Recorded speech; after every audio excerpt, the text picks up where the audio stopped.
നമസ്കാരം, ഞാൻ doctor Aparna, consultant neurologist Wellcare hospital. എല്ലാ വർഷവും ഫെബ്രുവരിയിലെ 2ാമത്തെ തിങ്കളാഴ്ച ഇൻ്റർനാഷണൽ എപ്പിലെപ്സി ഡേ ആയി ആചരിക്കപ്പെടുന്നു.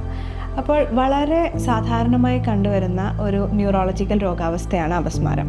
എന്നാലും ഇന്നും ഒട്ടനവധി മിഥ്യാധാരണകളും തെറ്റായ പ്രചരണങ്ങളും ചികിത്സാ രീതികളുമൊക്കെ ഈ രോഗത്തെ ചുറ്റിപ്പറ്റി നിൽക്കുന്നു. എന്താണ് അപസ്മാരം? അപ്പോൾ നമ്മുടെ തലച്ചോറിലെ കോശങ്ങളിൽ നിന്ന് വളരെ അസ്വാഭാവികമായ അല്ലെങ്കിൽ വളരെ അമിതമായിട്ട് വിദ്യുത് തരംഗങ്ങൾ ഉത്ഭവിക്കുകയും അവയുടെ പ്രവാഹം മൂലം നമ്മുടെ ശരീരത്തിൽ പ്രകടമാകുന്ന ലക്ഷണങ്ങളെയുമാണ് നമ്മൾ അപസ്മാരം എന്ന് വിളിക്കുന്നത്. ഒരാൾക്ക് ഒരു പ്രാവശ്യം മാത്രം സംഭവിക്കുന്നതിന് നമ്മൾ സീഷർ അല്ലെങ്കിൽ ഫിറ്റ്സ് എന്ന് പറയുന്നു.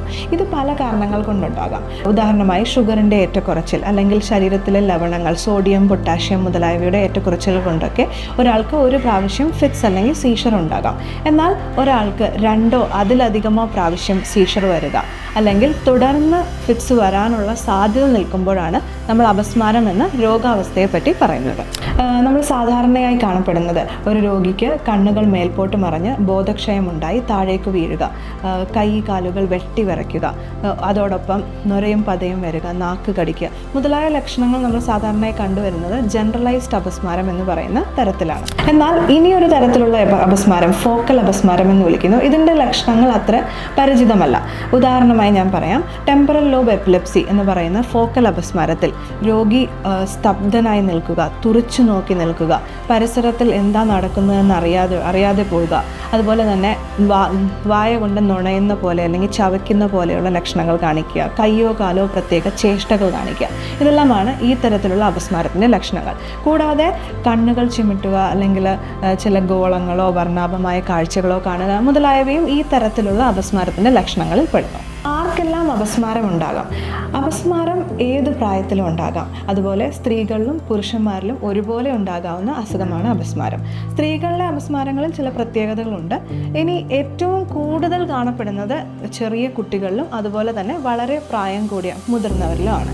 എന്താണ് അപസ്മാരത്തിൻ്റെ കാരണങ്ങൾ? അപ്പം ചെറിയ കുട്ടികളിലുണ്ടാകുന്ന അപസ്മാരങ്ങളാണെങ്കിൽ ഒട്ടുമിക്ക അപസ്മാരങ്ങൾ ഒരു പ്രായത്തിന് ശേഷം അത് മാറിപ്പോകുന്നവയാകും. എന്നാൽ മുതിർന്നവരിൽ പല കാരണങ്ങൾ കൊണ്ടുണ്ടാകാം. ഉദാഹരണമായിട്ട് തലച്ചോറിലെ മുഴകൾ, പക്ഷാഘാതങ്ങൾ, അണുബാധ മുതലായ കാരണങ്ങളായി വരാം. അപസ്മാരത്തിൻ്റെ ഫസ്റ്റ് എയ്ഡ് എങ്ങനെ ചെയ്യാമെന്ന് പറയാം.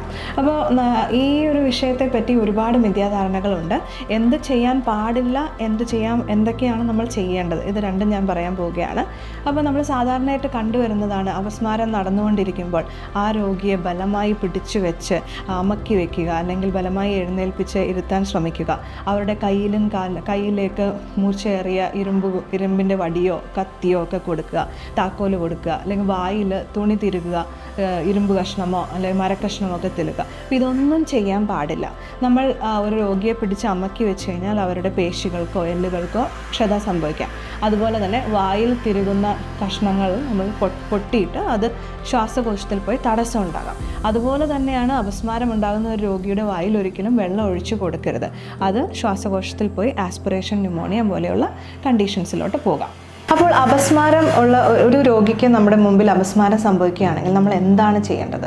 ഇതിന് നമ്മൾ സ്റ്റേ സേഫ് ആൻഡ് ടൈം എന്ന് വിളിക്കുന്നു.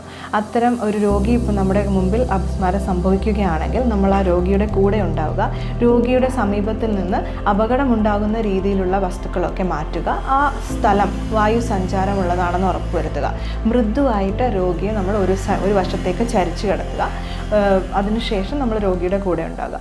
അപസ്മാരം ഒരു വലിയ അപസ്മാരമാണെങ്കിൽ പോലും ശരാശരി ഒരു 2-3 മിനിറ്റിനുള്ളിൽ അത് നിലയ്ക്കുന്നു. അപ്പോൾ അതിലധികം നേരം അപസ്മാരം സംഭവിക്കുകയോ അല്ലെങ്കിൽ തുടർന്ന് പേഷ്യൻറ്റിന് ഫിറ്റ്സ് വന്നുകൊണ്ടിരിക്കുകയാണെങ്കിൽ നമ്മൾ തീർച്ചയായിട്ടും ഉടനെ ഹോസ്പിറ്റലിൽ എത്തിക്കുക. അപ്പോൾ അപസ്മാരമുള്ള രോഗികൾക്ക് സാധാരണ ജീവിതം നയിക്കാൻ കഴിയുമോ? ഒരു 60 മുതൽ 70% രോഗികൾക്കും അത് തൻ്റെ അപസ്മാരത്തിൻ്റെ ലക്ഷണങ്ങൾ തിരിച്ചറിഞ്ഞ് ശരിയായ അപസ്മാര ചികിത്സാ രീതികൾ തേടി ആവശ്യമായ ടെസ്റ്റുകൾ, അതായത് EEG, MRI മുതലായ ടെസ്റ്റുകളും ചെയ്തിട്ട് ന്യൂറോളജിസ്റ്റിൻ്റെ സഹായത്തോടു കൂടി മരുന്നുകളെല്ലാം കൃത്യമായി കഴിക്കുകയാണെങ്കിൽ തീർച്ചയായും ഒരു സാധാരണ ജീവിതം നയിക്കാൻ കഴിയും. ഒരു 20-30% രോഗികൾക്കാണ് അപസ്മാരം കൺട്രോൾ ആകാതെ ഇരിക്കുകയും ഒന്നിലധികം മരുന്നുകൾ നമ്മൾ ഉപയോഗിക്കേണ്ടി വരികയും ഉള്ള ആവശ്യകത ഉള്ളത്. അപസ്മാര ചികിത്സയ്ക്കായി നൂതന ചികിത്സാ നിർണയ രീതികളും അതുപോലെ തന്നെ പുതിയ മരുന്നുകളും ലഭ്യമാണ്. കൂടാതെ മരുന്നുകൾ കൊണ്ട് മാത്രം ചികിത്സിച്ച് ഭേദമാക്കാൻ പറ്റാത്ത അപസ്മാരങ്ങൾക്ക് ഇന്ന് അപസ്മാര ശസ്ത്രക്രിയയും ലഭ്യമാണ്.